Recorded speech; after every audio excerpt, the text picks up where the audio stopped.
Your phone rings. It's your boss.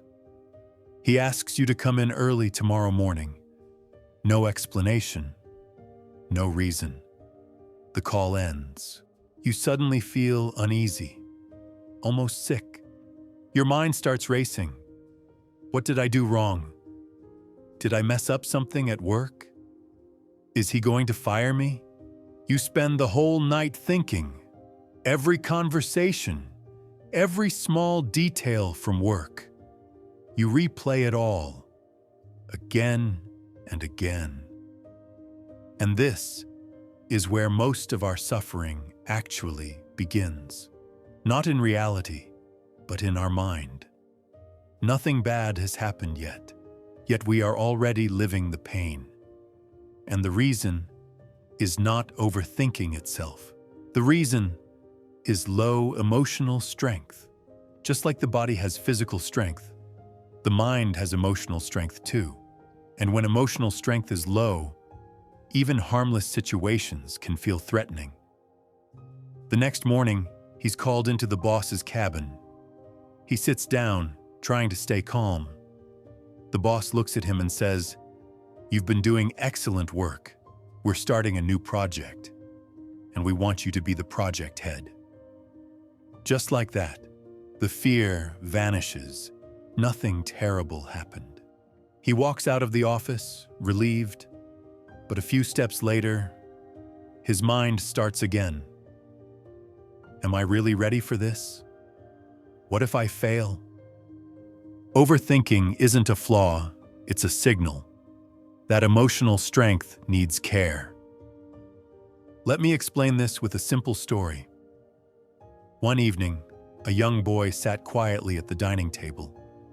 Food was right in front of him, but his mind was somewhere else. His father noticed and asked, "You've been quiet today. What's going on?" The boy hesitated, then softly said, "I don't know. Nothing bad happened. But my mood feels heavy from inside." The father didn't rush to give advice. He stood up quietly and brought a small mirror. He placed it in front of the boy and asked softly, "When your friend feels low, how do you talk to him?" The boy replied, "I listen to him. I encourage him.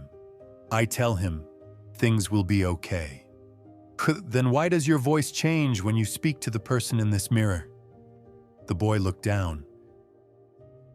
The father continued calmly, "You already know how to heal. You just forgot to use that voice on yourself. Stop waiting for someone else to lift your mood. Every night, before sleeping, sit alone for 15 minutes. No phone, no scrolling, no noise. Meditate and ask your mind, what tired you today? Then let those thoughts leave." Then he added one more thing. Your mind eats what you feed it.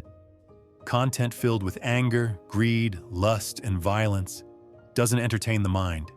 It disturbs it. This is how it usually happens. A woman sits on her bed at night, scrolling through Instagram. Everyone seems happy. Vacations, smiles, perfect lives. Slowly, her heart feels heavy. She looks at her husband, sitting quietly beside her, and thinks, "Oh God, what did I marry into? He's so boring. Our life isn't exciting like theirs." She's not tired because of her life. She's tired because her mind has been comparing all day.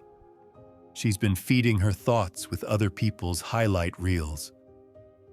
This is how everything connects. What you consume shapes your thoughts. Your thoughts shape your emotions. Your emotions shape your actions. And your actions shape your life. If you consume fear, your emotional strength slowly weakens. If you consume comparison, peace starts feeling boring. If you consume anger and negativity, your mind never truly rests. But when you consume calmness, awareness deepens. and emotional strength begins to grow.